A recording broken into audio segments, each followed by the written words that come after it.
Hello student, welcome to सरल classes. इस video में हम करेंगे कक्षा 11वीं फिजिक्स के प्रश्न बैंक का सॉल्यूशन। यहाँ पर हैं अध्याय 15। इसके पहले ऑब्जेक्टिव टाइप का जो क्वेश्चन का जो सॉल्यूशन था वो हमने कर लिया है। अब हम करते हैं इसके के लघुत्तरीय प्रश्नों का हल। यहाँ पर जो टोटल प्रश्न थे उनमें हमने आधे प्रश्न इसमें लिए हैं और आधे प्रश्नों का जो सॉल्यूशन है वो नेक्स्ट पार्ट में आपको प्रोवाइड करवा दिया जाएगा। पहला प्रश्न यहाँ पर आप देख सकते हैं। ये पूछा गया है कि अनुप्रस्थ एवं अनुदैर्ध्य तरंगों में अंतर लिखें। हमें यहाँ पर इन दोनों में अंतर बताना है कि अनुप्रस्थ और अनुदैर्ध्य तरंगों में क्या अंतर है। तो देखिए, हमने यहाँ पर 4 अंतर लिए हैं इस प्रकार से। पहला अंतर है कि इसके माध्यम के कण यहाँ पर अनुप्रस्थ है, बाद में अनुदैर्ध्य है। तो इसके माध्यम के कण तरंग गति की दिशा के लंबवत कंपन करते हैं। किस प्रकार से कंपन करते हैं? लंबवत कंपन करते हैं। और यहाँ पर क्या होता है अनुदैर्ध्य में कि इसके माध्यम के कण तरंग गति की दिशा में कंपन में गति करते हैं, तरंग गति की दिशा में कंपन करते हैं। यहाँ आपको क्या लिख देना? कंपन करते हैं या गति करते हैं। फिर दूसरा है, यह तरंग शीर्ष व गर्त के रूप में संचरित होती है। ये किस में होती है? शीर्ष और गर्त के रूप में, अनुप्रस्थ में होती है। और अनुदैर्ध्य जो है संपीड़न और विलयन के रूप में होती है। तो ये अंतर बन जाएगा, यह तरंग संपीड़न व विलयन के रूप में संचरित होती है। अनुप्रस्थ तरंगे केवल दृढ़ता वाले माध्यम में गमन करती है और अनुदैर्ध्य तरंगे आयतन प्रत्यास्थता वाले माध्यम में गमन करती है। तो इसका अंतर बन जाएगा कि ये तरंगे केवल उसी माध्यम में गमन कर सकती है जिसमें दृढ़ता होती है, और ये तरंगे केवल उसी माध्यम में गमन कर सकती है जिसमें आयतन प्रत्यास्थता होती है। फोर्थ है यहाँ पर अंतर, शीर्ष पर यानी कि ऊंचाई पर, शीर्ष पर माध्यम के कणों का विस्थापन धनात्मक और अधिकतम होता है। यानी कि ऊंचाई पर इनका जो विस्थापन होता है वो अधिकतम होता है और धनात्मक होता है। और वैसे ही गर्त में यानी कि गहराई में माध्यम के कणों का विस्थापन ऋणात्मक होता है तथा अधिकतम होता है। नीचे भी इनका जो विस्थापन होता है वो अधिकतम होता है किंतु ऋणात्मक होता है। ठीक वैसे ही यहाँ पर भी ऐसे होगा। संपीड़न की स्थिति में कणों का वेग अधिकतम होता है और धनात्मक होता है। यहाँ पर हम वेग की बात करेंगे अनुदैर्ध्य तरंग में, और अनुप्रस्थ में हम विस्थापन की बात करते हैं। तो संपीड़न की स्थिति में तरंग कणों का वेग अधिकतम व धनात्मक होता है, जबकि विलयन की स्थिति पर कणों का वेग अधिकतम और ऋणात्मक होता है। इसके बाद अगला प्रश्न यहाँ पर आता है कि तरंग वेग, आवृत्ति और तरंग दैर्ध्य को परिभाषित कीजिए। इन तीनों की हमें डेफिनेशन लिखना है। तो देखिए, सबसे पहला है तरंग वेग। तो तरंग द्वारा 1 सेकंड में चली गई दूरी उसका तरंग वेग कहलाती है। क्या कहलाती है? तरंग वेग उसका कहलाती है। एक समय में वो कितनी दूरी तय करती है तो वो उसका तरंग वेग कहलाती है। इसका मात्रक मीटर प्रति सेकंड होता है, क्योंकि ये वेग ही है एक प्रकार का जो कि है तरंगों का वेग। तो तरंग के वेग को हम क्या बोलते हैं? तरंग वेग बोलते हैं। और इसका जो मात्रक है ये मीटर प्रति सेकंड होता है। फिर आता है आवृत्ति। यह होता है कि तरंग संचरण के समय माध्यम के किसी कण द्वारा 1 सेकंड में किए गए कंपनों की संख्या तरंग की आवृत्ति कहलाती है। कि भाई जैसे तरंग गति कर रही है तो उसका जो कण होता है वो 1 सेकंड में कितने कंपन करता है उसकी संख्या उस तरंग की आवृत्ति कहलाती है। और इसका जो मात्रक है वो कंपन प्रति सेकंड या हर्ट्ज होता है। क्या होता है? कंपन प्रति सेकंड या हर्ट्ज होता है। हर्ट्ज को हम संकेत में एच जेट लिखते हैं। उसके बाद होता है तरंग दैर्ध्य।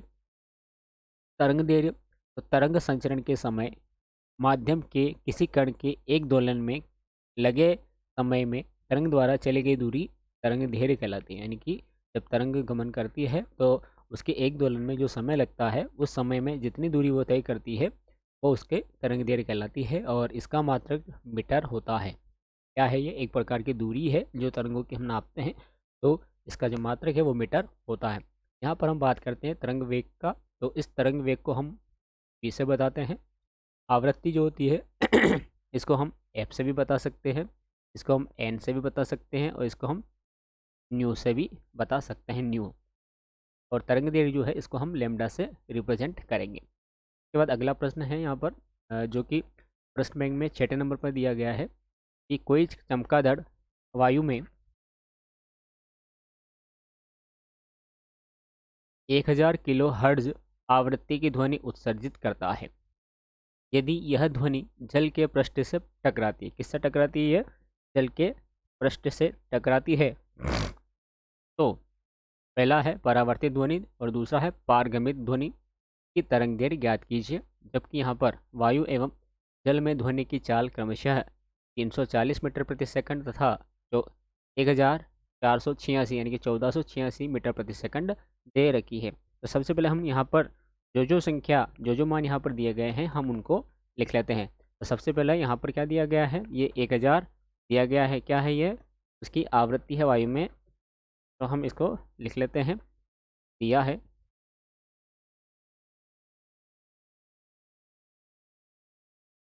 सबसे पहले आवृत्तियाँ दे रखी है। आवृत्ति हम एन से भी बताते हैं, न्यू से बताते हैं, एफ से बताते हैं। हम यहाँ एन ले लेते हैं। क्या दिया हुआ? 1000 किलो हर्ट्ज।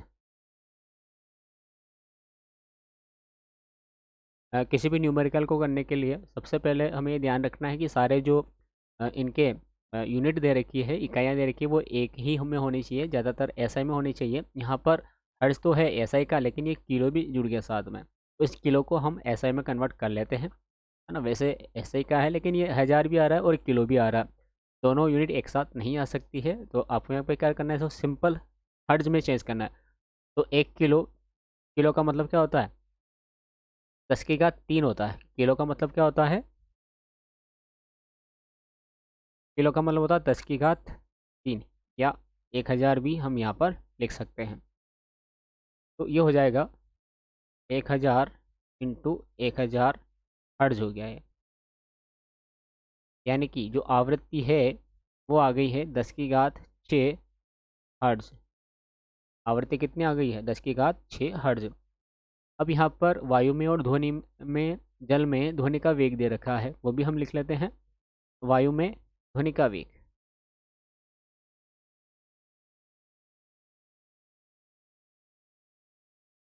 वेग v से रिप्रेजेंट करते हैं, वायु में है इसलिए हम यहाँ इसके चरणों में के बेस में a लिख लेते हैं। तो वी ए इक्वल टू कितना हो गया? 340 मीटर प्रति सेकंड हो गया। साथ ही जल में ध्वनि का वेग दे रखा है, तो हम ये भी लिख लेते हैं। जल में ध्वनि का वेग, जल है यानी कि वाटर, तो इसको हम वी डब्ल्यू लिख लेते हैं, जो कि दे रखा है 1486 मीटर प्रति सेकंड। तो मान निकालना, परावर्तित ध्वनि का निकालना है और पारगमित ध्वनि का निकालना है। तो जब ध्वनि परावर्तित हो जाएगी, यानी कि अ, ये कहाँ की बात कर रहे हैं हम? ये वायु में बात कर रहे हैं। तो परावर्तित जब ध्वनि होगी तो ये वायु के माध्यम से ही वापस हमें सुनाई देगी, या चमगादड़ को पुनः सुनाई देगी। तो ये वायु के लिए ही है। तो पहला वाला हम करते हैं यहाँ पर, है ना। पहले वाले में क्या है? परावर्तित। तो परावर्तित कहाँ पर होगी? वो जहाँ से टकराएगी उसी माध्यम में परावर्तित हो जाएगी। तो वायु माध्यम से वो चल रही थी ध्वनि, तो वायु माध्यम में ही परावर्तित होगी। और यहाँ बोल रहा पारगमित, है ना। क्या होता है? पारगमित। पारगमित यानी कि इस वायु के माध्यम को पार करके अन्य माध्यम में प्रवेश कर गई है, यानी कि जो जल है उसमें वो प्रवेश कर जाती है। तो बाद में हम जल लेंगे और पहले हम यहाँ पर वायु ले लेते हैं। तो पहला हम करते हैं यहाँ पर, तो हम थोड़ा ऊपर कर लेते हैं।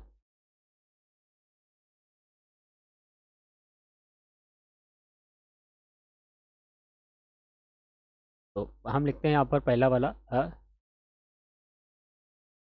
परावर्तित तरंगों के लिए माध्यम वायु होता है। परावर्तित तरंगों के लिए माध्यम वायु होता है। अतः सूत्र होता है एक, v बराबर न्यू लेमडा, है ना। जो वेग होता है वो आवृत्ति और तरंग दैर्घ्य के गुणनफल के बराबर होता है।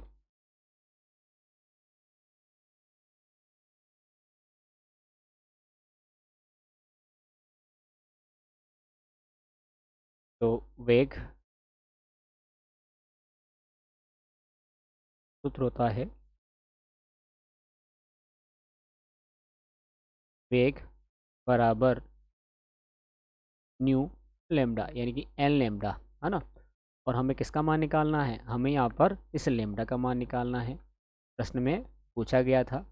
इस लेमडा का मान निकालेंगे तो यहाँ से ये सूत्र क्या बन जाएगा, तो ये बन जाएगा लेमडा बराबर वी बटा एन। इसका हम प्रयोग करेंगे यहाँ पर।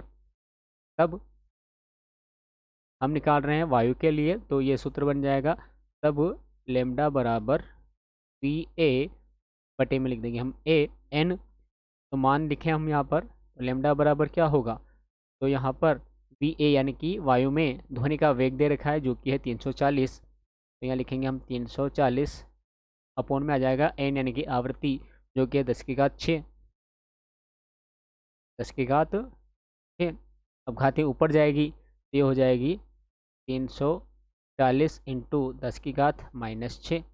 अब इसको हमें परिमाण की वैल्यू में लिखना है। तो यहाँ पर देखिए 340 में पॉइंट नहीं लगा हुआ है, तो पॉइंट सबसे बाद में है। यदि किसी संख्या में पॉइंट नहीं लगा है तो वो सबसे लास्ट में प्रेजेंट रहता है। तो यहाँ पर पॉइंट है, हमें इसको 2 अंक इधर लाना है पीछे की ओर में। तो यानी कि ये क्या बन जाएगा, ये बन जाएगा 3.4 इंटू 10 की घात -6। तो ये था, हम इसको दाएं से बाएं की ओर लेके आए हैं, पीछे लाए हैं। तो पीछे लाते हैं तो यहाँ पर इसमें घातें जुड़ जाती है, तो +2 घात हो जाएगी। 2 अंक पहले हम इस दशमलव को लेके आए हैं। तो यहाँ पर जो ध्वनि का जो तरंग देरी है टोटल, जो उसने लेंथ तय करी है, वो हो जाएगी 3.4 इंटू 10⁻⁴ और ये आ जाएगा आपका मीटर में आएगा, ये मीटर में आंसर आएगा। सेम इसी प्रकार से थोड़ा सा हम इसको इधर एडजस्ट कर लेते हैं, वह वाला।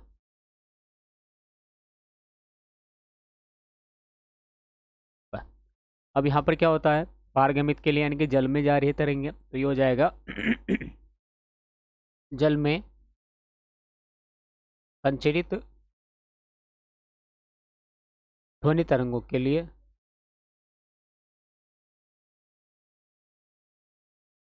सूत्र हमने यहाँ पर बनाया था, ये वाला लेमडा बराबर वी बटा एन। इसी से हो जाएगा, यदि हम चाहें तो यहाँ पर ये हो जाएगा लेमडा। हम बात कर रहे हैं वाटर के लिए, तो लेमडा बराबर हो जाएगा वाटर, यहाँ भी लिख देते हैं हम वाटर, लेमडा डब्ल्यू। और ये वी डब्ल्यू बटा एन, यहाँ भी आप चाहें तो लेमडा ए कर सकते हैं। तो ये वी डब्ल्यू यानी कि पानी में जल ध्वनि का वेग लिखेंगे जो कि है 1486 अपोन में आ जाएगा 10 की घात 6। वापस से वही प्रोसेस आपको करना है। तो हो जाएगा 1486 इंटू 10 की घात -6। यहाँ पर कितने अंक बाद दशमलव लगा है, तो यहाँ पर दशमलव नहीं लगा है, तो हम लगा लेते हैं और इसको हम यहाँ लेके आएंगे। तो यहाँ पर जो आ रहा है, ये आ रहा है 3 अंक पहले, तो हो जाएगा 1.486 इंटू 10⁻⁻6 और 3 अंक पहले आया है तो प्लस का 3। तो इसका आंसर आ जाएगा 1.486 इंटू 10⁻⁻3। और ये आप भी आपको मीटर यहाँ पर लिखना पड़ेगा। तो इस प्रकार से यहाँ पर सोल्व हो जाता है। इसके बाद हम अगला प्रश्न देखते हैं। यहाँ पर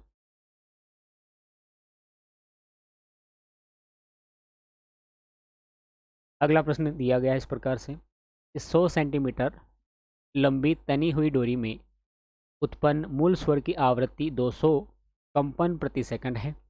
यदि डोरी की लंबाई 80 सेंटीमीटर कर दी जाए तथा तनाव 4 गुना कर दिया जाए तो नई आवृत्ति क्या होगी। यहाँ पर क्या हो रहा है, दो स्थितियों का कंपेरिजन किया गया है। एक स्थिति है जब उसकी लंबाई 100 सेंटीमीटर की है और एक स्थिति है जब उसकी लंबाई 80 सेंटीमीटर की है।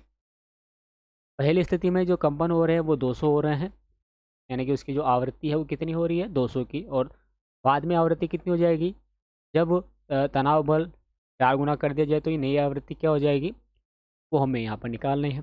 तो देखिए नई आवृत्ति निकालनी है आपको, तो आवृत्ति का एक सूत्र ये होता है, आप ध्यान रखें, मैं यहाँ लिख देता हूँ। आवृत्ति का जब इस प्रकार से लंबाई और तनाव बल रहे, तनाव रहे और लंबाई रहे और आवृत्ति रहे, तो उस समय क्या होगा, सूत्र यहाँ लगता है जो कि होता है n बराबर 1/2L अंडर रूट के अंदर T/m।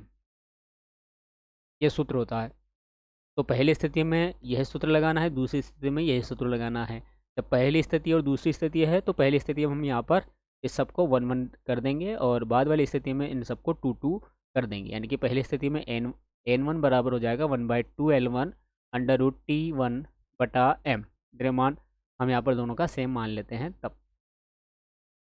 दूसरी स्थिति में हो जाएगा n2 बराबर 1/2 L2 √T2/m। तो सबसे पहले हम देख लेते हैं प्रश्नानुसार क्या दिया है। प्रश्नानुसार क्या है, 100 सेंटीमीटर लंबी तनी हुई नली डोरी है। तो यानी कि पहला मान हो गया यहाँ पर, तो L1 बराबर 100 सेंटीमीटर हो गया। डोरी में मूल स्वर की आवृत्ति ये पहले वाले की है, यानी कि N1 बराबर 200 हो गया है ना। N1 बराबर 200 हो गया। कंपन प्रति सेकंड ये हो गया, ठीक है। यदि डोरी की लंबाई, यदि डोरी, पहली स्थिति में हम तनाव भी लिख लेते हैं, तनाव नहीं दिया है पहली स्थिति का, तो पहली स्थिति में जो तनाव है वो रहा है T1, कितना रहा है, T1 रहा है। अब दूसरी स्थिति में क्या हो रहा है, लंबाई कर रहे हैं हम 80 सेंटीमीटर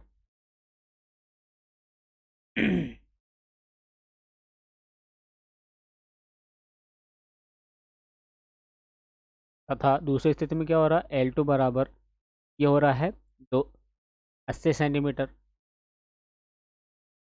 आवृत्ति ही हमें ज्ञात करनी है, तो N2 बराबर हमें ज्ञात करना है, ठीक है। और तनाव 4 गुना कर दिया जाता है, यानी कि पहला T1 है तो इसका 4 गुना क्या होगा, 4T1 हो जाएगा। तो यानी कि T2 बराबर हो जाएगा 4T1 हो जाएगा ये, ठीक है।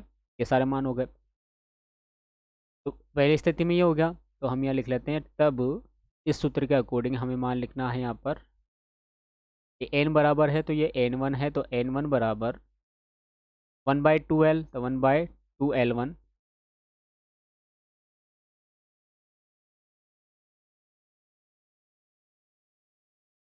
अंडर रूट में T1/m यहाँ सूत्र रहेगा। और ठीक इसी प्रकार से सेकंड स्थिति में भी ये सूत्र हम लिखेंगे, जो है n2 बराबर 1/2L2 अंडर रूट में हो जाएगा T2/m। यहाँ पर इन सभी में हम वैल्यूज पुट कर देते हैं। तो पहले वाले में जब हम वैल्यूज पुट करेंगे तो ये बन जाएगा n2 बराबर, सॉरी,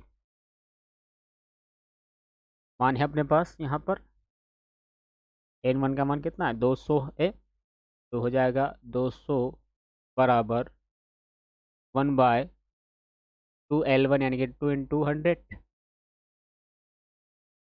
100, 2 × 100 हो गया। और यहाँ पर हो जाएगा ये T1/m को समीकरण नंबर हम 1 दे देते हैं।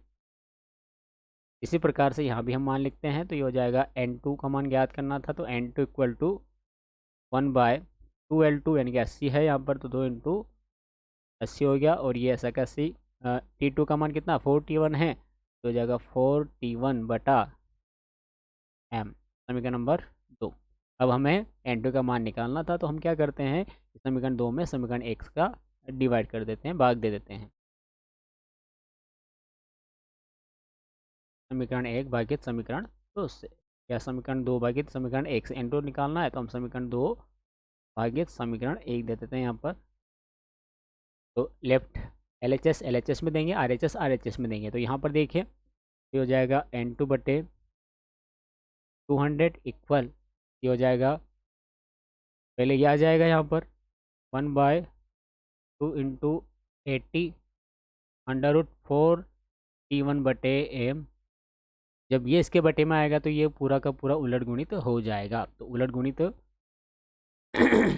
या बटा लिख लेते हैं, या उलट गुणित लिख लेते हैं, जैसा भी आप लिखना चाहें। उलट गुणित क्या हो जाएगा, ये उल्टा हो जाएगा, ये हो जाएगा 2 × 100/1, और ये हो जाएगा m/T1, दोनों उलट हो गया।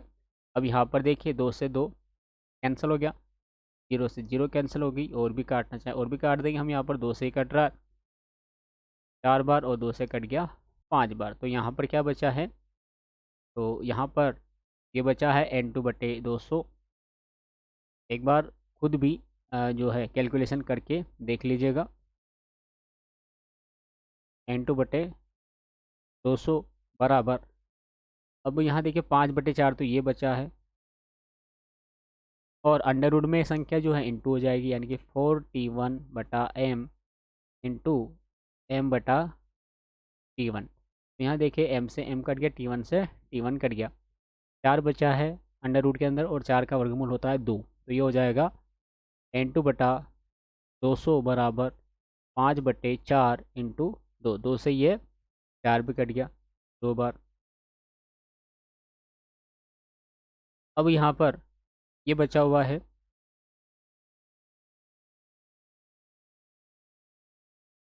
N2/200 बराबर 5/2, N2 का मान निकालना था तो 200 इधर 5 के इंटू में चल जाएंगे, N2 बराबर हो जाएगा 5/200, 5/2 इंटू 200। अब यहाँ देखिए 2 से ये 200 कट गया 100 बार, और N2 बराबर आ गया 500। ये क्या आया है, ये आवृत्ति आया है, तो आवृत्ति आया है मतलब क्या लगेगा, कंपन प्रति सेकंड यहाँ पर लग जाएगा। तो इस प्रकार से यहाँ पर इसका जो आंसर है वो प्राप्त हो जाएगा। उसके बाद हम अगला प्रश्न यहाँ पर देख लेते हैं, जो कि हमें दिया गया है इस प्रकार से। आँख न होने पर भी चमगादड़ अवरोधकों की दूरी, दिशा, प्रकृति तथा आकार कैसे सुनिश्चित कर लेता है। तो देखिए जो चमगादड़ होता है यह उत्पन्न करता है पराश्रव्य तरंगे, क्या उत्पन्न करता है, पराश्रव्य तरंगे। तो इन्हीं के आधार पर यह कोई भी अवरोधक या वस्तु होती है तो उसकी दूरी का पता लगा लेता है, दिशा का पता लगा लेता है, प्रकृति का पता लगाता है, और साथ ही उसका आकार भी यह पता लगा लेता है। तो यही आंसर हमें यहाँ देना है कि चमगादड़ पराश्रव्य तरंगे उत्पन्न करता है जो अवरोध से परावर्तित होकर अपने पथ पर वापस लौटती है, जिन्हें चमगादड़ सुनता है।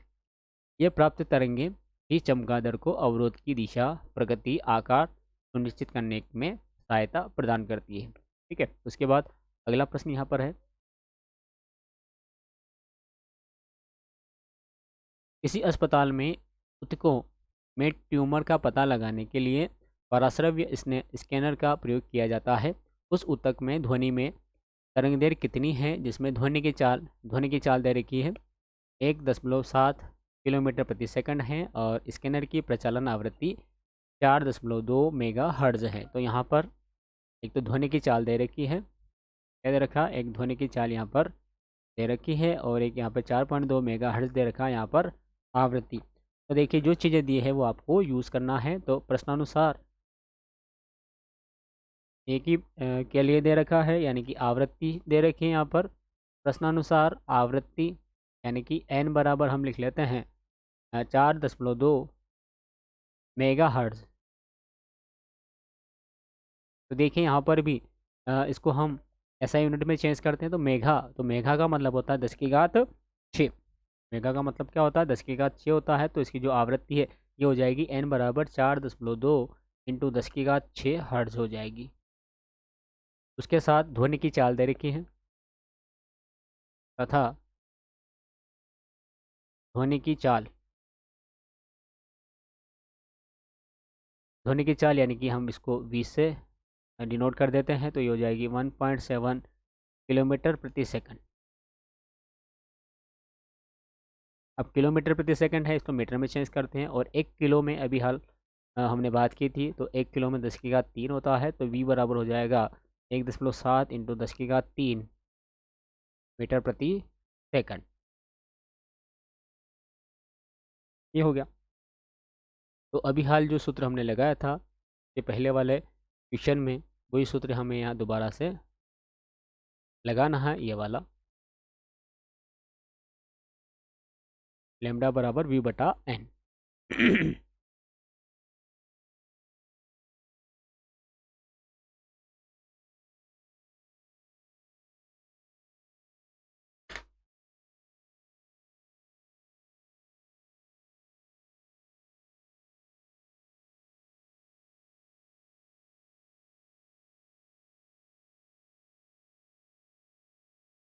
क्योंकि सूत्र लगाते हैं हम n बराबर v लैम्डा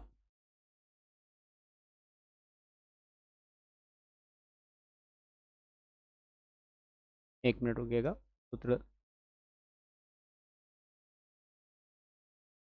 v बराबर एन लेमडा, है ना, यानी कि वेग बराबर होता है आवृत्ति इंटू तरंग दैर्घ्य। यहाँ से लेमडा का मान निकालना है। लेमडा बराबर हो जाएगा v बटा एन। v का मान भी यहाँ है, n का मान भी यहाँ है, तो लिखेंगे लेमडा बराबर v का मान लिख दें हम यहाँ पर 1.7 इंटू 10⁻³ और n का मान लिख दें जो कि है 4.2 इंटू 10⁻⁶। ये मान हो गया। अब यहाँ के बाद आपको कैलकुलेशन करना है। जब आप यहाँ पर इस कैलकुलेशन को सोल्व करेंगे तो आपको इस प्रकार से यहाँ पर मान मिलेगा। मैं आपको बताता हूँ थोड़ा शॉर्ट में। तो ये मिल जाएगा लेमडा बराबर 1.7 इंटू, देखिए सबसे पहले आप पॉइंट से पॉइंट हटा दीजिए, है ना। सबसे पहले पॉइंट से पॉइंट हटाएंगे तो आपको यहाँ पर क्या मिलेगा, मिलेगा लेमडा बराबर, ये हो जाएगा 17/42। कितना होगा, 17/42 होगा। आप यहाँ देख पा रहे होंगे 17 छोटा है इस 42 से, तो हम क्या करेंगे, यहाँ पर 10 के पास 3 जीरो है, एक जीरो यहाँ हम ले लेते हैं, तो ये बन जाएगा 170। ये हो जाएगा 10⁻²। और नीचे रहा था 10⁻6। अब की बार इस 10⁻6 को ऊपर भेज दीजिए। लेमडा बराबर हो जाएगा 170/42 इंटू 10⁻² लेमडा बराबर 170/42 इंटू 10⁻⁻4 आ रहा है। जब आप 170 में 42 का डिवाइडेशन करेंगे तो आपको मिलेगा 4.04 मिलेगा। और ये पीछे लग ही रहा है 10⁻⁻4, तो पीछे लिख देंगे 10⁻⁻4। और ये लेमडा है, तो लेमडा का मतलब यानी कि तरंग दैर्घ्य है, तो इसका जो मात्रक है वो आपको मीटर प्रति सेकंड लिखना है। तो इस प्रकार से हम यहाँ तक जो इसके इक्वेशन थे यहाँ तक कंप्लीट कर लेते हैं।